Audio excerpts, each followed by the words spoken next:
The fact that Orb willingly collaborated with the Earth Alliance during the Second Bloody Valentine War is common knowledge, but what about their collaboration during the First Bloody Valentine War?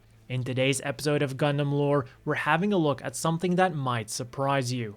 After all, when we think about Orb during the First War, we think about their desperate fight to prevent the Earth Alliance from taking control, and later we saw how their remaining forces became part of the Three Ships Alliance to continue fighting.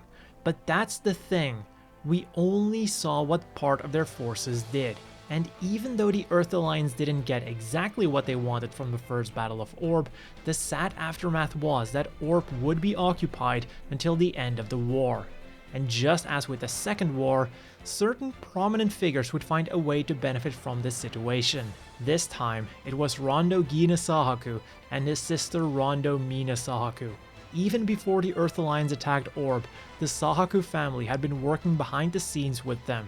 Uzumi Naraaltha might not have been lying when he said that he knew nothing about Morganrate helping with the development of the Earth Alliance's top-secret G-weapons. It was in fact the Sahakus who had initiated this with the express goal of stealing as much of the Federation's technology as possible in order to create their own mobile suits. And to learn more about this, you can check out my M1 Astray development history that I'll have linked on screen and down below. Once Orb was occupied by the Alliance then, the Sahakus decided that collaborating with them was the best option for the time being. But there was one important thing separating them from the Sairans, the family who joined the Earth Alliance during the Second Bloody Valentine War. The Sairans wanted Orb to be part of the Alliance and seemed to have no qualms with Orb being under the command of the Atlantic Federation as a status quo. For the Sahakus, on the other hand, collaborating with the Earth Alliance was merely the first step in their goal of turning Orb into the most powerful nation on Earth and in space. As a result, their end goal was defeating both Zaft and the Alliance, and with the current situation, it was simply the easiest to join forces with the Alliance now to take out Zaft, after which they could then take out the Alliance. The Earth forces and Zaft. Both of them will be unnecessary in my ideal world. But since the Earth forces are more useful to me at this time, I shall offer them my assistance. It doesn't matter if I'm deceitful now, as long as it advances my future plans. So for the time being, Gina contented himself with skirmishes against Zaft, some of which were by the request of Murata Azrael, the leader of the anti-coordinator group Blue Cosmos. What Azrael was unaware of though, was that both of the Sahakus were coordinators themselves, a fact that they obviously hid from him. Gina's fighting style during these missions could be summed up with one word: ruthless. Whereas some warlords left a few survivors so that they could tell their companions about how fearsome the warlord in question was, Gina didn't believe in this philosophy. He simply took out all of his enemies and let their corpses do the talking instead. And during one of these missions, he encountered a nuisance that he'd met numerous times before: Logiul and the Astray Red Frame. An annoying, insignificant commoner fly that just wouldn't die. But this time was going to be different. Why must I sully my hands fighting these lowly commoners? Just die!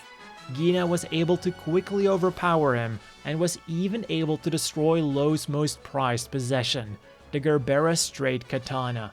In total shock and disbelief, Lo didn't know what to do and presented himself as an easy target to Gina.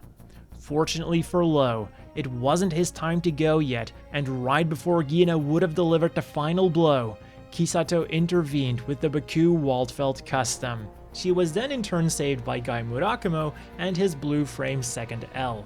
This was a repaired and upgraded version of the regular Blue Frame that came to be with the help of Lo, hence the L in its name.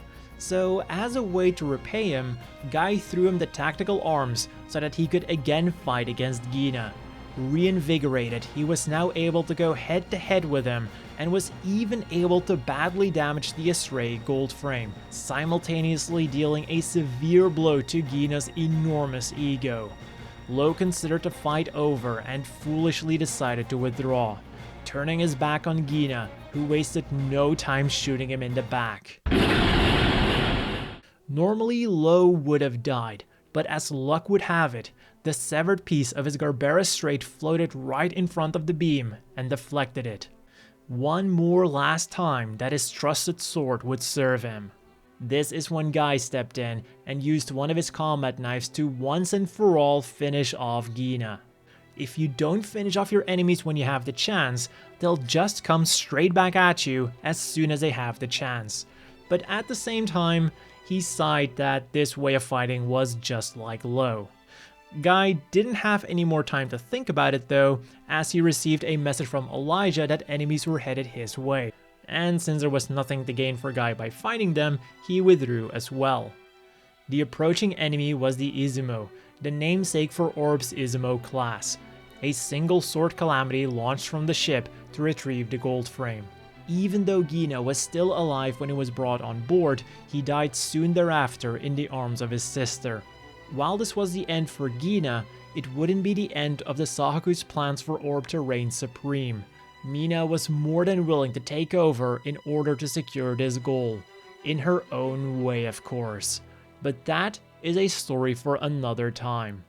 For now, there is simply one thing that we must not forget. Even though they were on the losing side of history, the Sahakus fought for what they believed in and for what they believed would be the best path for Orb. And in that respect, it's fair to say that they were no different from the Atha family. Orb fell because of Uzumi Nara Atha's errors, but as long as I live, I, Rondo of the Sahaku family, our nation is not truly destroyed. And that is all for today's episode of Gundam Lore on a very interesting part of Orb's lore. This is yet another case of Astray adding some really cool elements to the story of Gundam Seed while keeping the established anime canon in mind. I really like the touch of the Sahakus being behind the development of Orb's mobile suits because it makes sense on so many levels. They wanted Orb to be the #1 superpower, so obviously they would want and need mobile suits to make this happen. It even goes well with Lord Uzumi saying that he had no idea about the project until it was too late. And while I again used the mediocre Never Ending Tomorrow game, I must admit that this was a pretty fun mission to play through. Also, the lore presented here came directly from the Gundam Seed Astray manga, which is why I halfway switched to the manga from the video game. It was definitely interesting to see how Never Ending Tomorrow adapted one of the fights from the manga, but then unfortunately decided to only make half of it playable. Anyways, the only complaint that I have is that Lo being able to beat Gina with the power of friendship was a bit cliche.